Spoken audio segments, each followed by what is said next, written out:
Welcome to Social Studies Made Easy. This week we continue on social groups, but we will be looking at the following: requirements for group cohesion, aspects of social interaction within and between groups, and of course, we will also be looking at the characteristics of institutions. We are going to have a very good time together. So, let us get ready because this is Social Studies Made Easy. Are you ready to roll? Let us roll.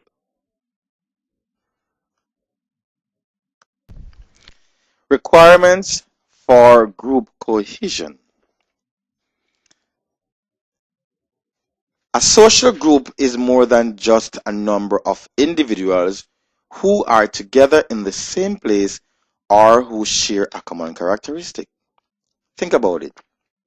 The members of a social group share a feeling of togetherness, interact frequently and according to an established pattern, and share a common goal. Now, this tells us that the members are attracted to the group, right? So therefore, what we will be doing, as you can see on your screen, we will be focusing today on the factors which attract individuals to a group and keep them together as a cohesive unit. Let's explore these factors. To begin with, goal. In every group, there has to be something that makes the individuals want to be a part of the group. In other words, there must be something to excite and sustain their interest while satisfying a need which they have. Therefore, the group must have a goal or aim which is shared by all of the members. Do you agree? I know you would. Then the other factor is that of leadership. There must be someone who has the responsibility for setting the goal for the group and for coordinating the activities of the members in order to ensure that the goal is achieved and that the members' needs are met. If some members feel that the group is not satisfying their needs, they may very well not be motivated to participate in the group's activities and may, therefore, eventually leave the group. And there is authority, a key issue in groups. Now, as it relates to authority, the leader must have power or authority, and he or she must be prepared to use it to do the following. They must use their authority to direct the activities of the members, allocate resources for accomplishing tasks, apply sanctions when members do anything that may conflict with the group's rules or prevent it from achieving its goals. And bear in mind that the members must also be prepared to respect the leader's authority. The third factor, control. Now, groups must have rules and norms which regulate the behavior of members and promote order and stability within the group when members follow them. They must also have sanctions for those who violate rules in order to ensure compliance and survival of the group. The fourth factor, cooperation. It is interesting to note that in a group, all the members are required to pool their ideas, their skills, and their resources, and they are also expected to work together to achieve the group's goals. And bear in mind that the development of fractions will lead to breakup of a group. So therefore, cooperation is a crucial factor. And last but not least, commitment, or some people might say loyalty. Members must take a personal interest in the success of the group. If any of the factors that have been discussed before is missing, it will affect the ability of the group to stay together and to achieve its goal. Isn't that so? So therefore, members of a group, they must be committed to the group in order to ensure cohesiveness. So these are the requirements for group cohesion. Leadership styles. Yes, in discussing the factors that are important for group cohesiveness, you notice that we spoke about leadership. Leadership style is very important. And so if a group is to survive, then focus has to be placed on the leadership style. And so it's important that we explore the varying leadership styles that exist in a group. So let's get cracking. Let us go and explore the different leadership styles. Are you ready? Yes, you are. Hey, look at this picture. This picture represents democratic or participative leadership style. What are the characteristics of a democratic leader? Or what are the characteristics of these leadership styles? Well, there is a two-way flow of communication, that is from the leader to the members and from the members to the leaders.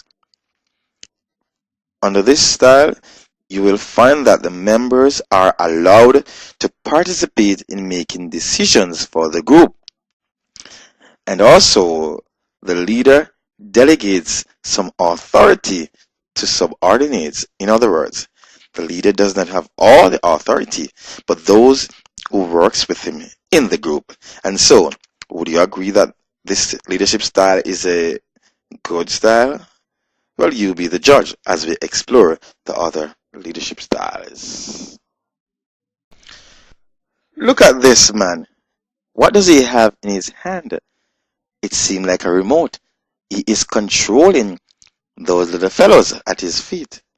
So this represents the authoritarian or the autocratic leadership style. Let us explore it. Under this style, there is a one-way flow of communication, and that is from the leader to the members, and that's it. The leader does not take suggestions from the members regardless of what you have to say, and the leader does not delegate any authority at all to his subordinates. He controls everyone, so the members are like his puppets. And you notice this man has a remote in his hand, controlling the behavior of all the others. Is this your style? Do you know someone who uses this style? You decide. Now look at this. The laissez-faire leader. Now this leader gives very, very limited direction to the group. And interestingly, the members are left to find their own methods to complete their tasks. So here you find that this leader basically leaves everything up to anyone or to the members. Are you this type of leader? Is this how you operate? Then you decide if it's an effective form of leadership. Now, let us look at social interaction within and between groups. There are 5 different forms of interactions between the groups, namely competition, conflict, compromise, coercion, and cooperation. Let us explore these. Competition. The first one. Competition occurs when two or more individuals or groups try to achieve the same goal. Competition may occur within a group when two or more individuals compete with each other for a vacant post in that group. For example, look at members of a youth club may compete against each other in games or debates. In order to increase output and efficiency, many organizations have instituted monthly or annually employee award schemes to encourage their employees to compete with one another. Employees compete with one another for these awards by performing their tasks to the best of their ability while helping the organization to achieve its goal. So therefore, we can all agree that competition can be seen in a positive light. Groups also compete against each other in pursuing their goals. Isn't that so? Look at sports team. Two or more sports teams may compete against each other in a tournament with the aim of what? Winning it, of course. Likewise, Jamaica, politics. Two or more political parties may compete against each other in an election to win the government. That speaks to competition within groups. Now let us look at conflict. Conflict is a state of disagreement between individuals, within a group or between groups. Relationships among individuals in a group or among groups are not always harmonious. Groups are made up of members with different ideas and personalities. Therefore, members may not always see eye to eye on issues and decisions, and this may lead to misunderstandings. You agree? Yes. Let's look at compromise, or sometimes we might say exchange. Groups and individuals may settle their conflicts themselves, or they may get a neutral party to mediate the conflict. Usually, the settlement involves some form of negotiation in which both parties give up something but gain at least part of what they want most. This is called exchange or compromise. Now let's look at coercion in groups. Coercion is the act of making someone do something against his or her will. For example, individuals in some groups or organizations may use their power or status to make a member do something which he or she is not prepared to do by threatening him or her with expulsion, physical force, or blackmail. You realize that all this goes on within groups? Yes, it does. And the last factor, cooperation. Now, cooperation involves working together to achieve a common goal. Groups try to promote teamwork where everyone in the group works together to achieve the group's goal.